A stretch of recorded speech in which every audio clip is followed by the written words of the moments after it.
Hi, Story Wilson with RSW Solutions. Today we're going to look at some of the symptoms and signs that every Land Rover owner should be aware of who owns a Land Rover with an air suspension. So an air suspension can be a difficult creature to understand, but there are a few rules which you should apply. It'll help you diagnose what's going on. The number one problem that air suspensions suffer are air leaks. And the air leaks come from usually one of the air springs. Now the air springs are wearable items that they do wear out in about 80 to 90,000 miles. And at that point you have to replace them. So it's important to detect a leak. Now you can actually determine when a leak is happening before it becomes catastrophic. So with some simple observations you can detect an air leak before it happens. So when you shut your vehicle off every night, it will perform some self-leveling. And I believe it's something about 2 hours after you shut your vehicle off, the vehicle will self-level, and then like every 6 hours after that. So we've determined that air leaks happen with these vehicles, and they happen slowly at first and then progress into a more critical situation. You can detect this, for example, every morning when you go out to your vehicle and you start it. About 1 to 4 seconds after you start the vehicle will self-level, raise the height back up, and at that point you can tell how much pressure, how much height you lost overnight. So losing pressure overnight is one good way to determine you have a leak, a small leak usually, and depending on how much you lose in a 24-hour period, that determines how serious your leak is. I'd say anywhere from a half an inch in a 24-hour period is normal. Anything over an inch to 2 inches is not normal, and you should begin to investigate what the cause is and where the leak's coming from. So when the vehicle self-levels overnight, it will only, and I repeat, only lower itself. It will never put air into the system. So if one corner leaks down, the system will wake up every 6 hours and lower the other 3 corners. So the whole vehicle will be lower in the morning. So one of the ways we can determine which corner is actually leaking is we can disable the air suspension by pulling a fuse, and that will disable the self-leveling feature. In the morning, whatever corner is leaking will be significantly lower than the others. And you use this method and you can determine which air spring is leaking. I'll show you how to do that right now. So before we begin, we're going to send the vehicle up to the standard ride height, or the extended ride height, and take some measurements on each of the 4 corners. You'll take your measurements from the center of the wheel cap to the top of the arch, write the measurements down for each corner, so that in the next 24 hours or 48 hours you can tell which corners have lowered the most. This is good to perform like on a Friday evening. You're not going to drive your car till like Sunday maybe, and you can really see where the faults are. So again, you just measure.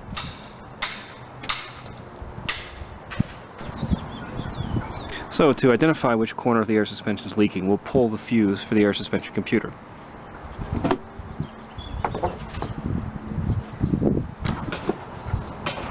So generally I'll pull fuse 3, F3. It's a 5 amp fuse for the air suspension.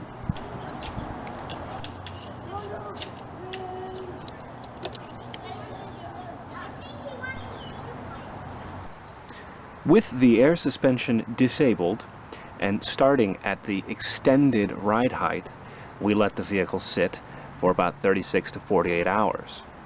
We have our original baseline measurements, and so now we go back with our measuring tape and we take measurements again on all 4 corners. Now in this case, I've lost a considerable amount of height. I've lost about 2 inches of height in the last 36 hours. Very unusual. Something is indeed wrong with my air suspension. So I will sit down and look at the numbers and see which corner of the vehicle lowered the most compared to the others. If you get confusing results, you may want to try this process again. Because it will be able to identify some kind of leak if it's present, because that corner that has a leak, that air spring has a leak, will lower, and the others will stay relatively the same. Now in my case, I actually have an interesting situation. Usually you have a leak in one air spring, and it shows because that one corner will just be dropped, and the others will stay high. My case, I actually have the 2 front wheels are significantly lower than the rears. The rears stayed the same, and the 2 front air springs lowered. That's very peculiar because air spring leaks don't often happen in pairs. They can sometimes, but they usually happen one or the other. So I have a leak in both of my front air springs, so that may indicate that the leak is somewhere else. the leak may be present in something that's common between the two front wheels. Now, I've actually done a lot of research on this problem that I have, because I suspected that my leak may not just be an air spring, it would be something else. And I talked to several Land Rover technicians, and they indicated that there's a very common leak that has to do with the front valve block. At the front valve block, it's not leaking at the airlines, but it's leaking internally back into the main system. And you can't detect the leak from the external, from outside of the system. It's leak internal to the valve block. So what I did was I actually replaced the front valve block, and I solved the problem. So next we're going to take our old valve block, and I'm going to open it up and let you see what's inside of it, and maybe we can service some of the parts inside. But it's important for you to notice that could be, it's actually a very common problem with the LR3, and probably the Range Rover Sport as well. They probably both share the same valve block. That the valve block in the front, and possibly the rear, can develop internal leaks. And you would notice that because both air springs simultaneously would leak down at the same rate, instead of just one leaking down. So keep that in mind. This is the front valve block assembly that was removed from the 2008 LR3. It's a very simple assembly. There's some Torx bolts here we're going to have to undo, and we're going to get inside and see if we can find out if there's any serviceable parts inside here. I believe there should be some O-rings we can at least clean. Maybe that'll solve the problem. Case splits open. Yeah, and on the right hand side we have a sealed coil assembly that's going to drive these valves. The valves are in their own little seats inside this assembly, and you can just simply kind of pry them out. You have to wiggle, wiggle, wiggle here, and they come out. And what I would start with doing is there are three O-rings. There are three O-rings on this valve, 1, 2, and 3. Clean those up. Also clean the sealing surface inside the valve block. That needs to be cleaned as well.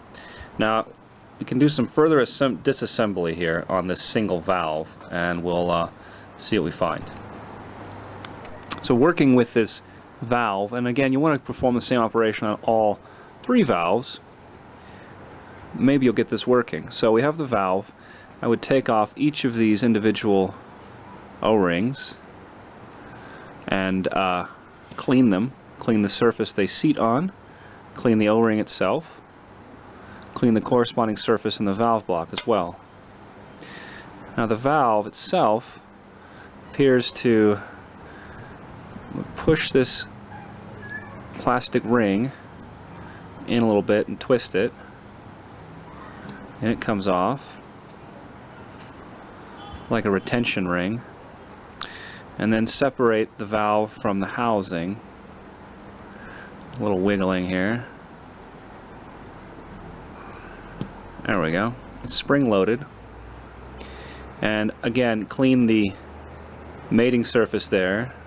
Clean that. Appears to be the actual valve seating surface. There's no ring here that's probably going to need to be cleaned as well. Clean everything up at all three valves and sealing surfaces, and maybe you'll get a functioning unit again.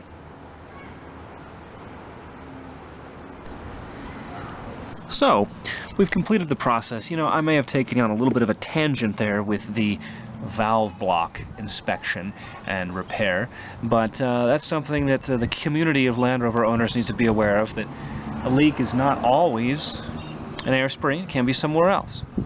But let's say you performed all these procedures and left your vehicle alone for a good weekend, and the right front corner was really low. Well, you may want to consider replacing that air spring.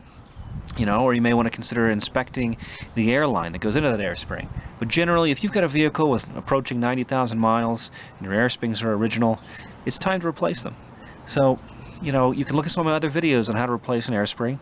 I recommend using R-knot air springs for any Land Rover, the P38, the L322, the LR3, Range Rover Sport. You know, R-knot offers a great air spring at a lower price than OEM, and I consider them to be a higher performance than OEM. And you also get a lifetime warranty, which you certainly do not get with OEM air springs. So I think you've got three great reasons to go with R-knot there. So thanks for watching, and check out my other videos. Have a good one.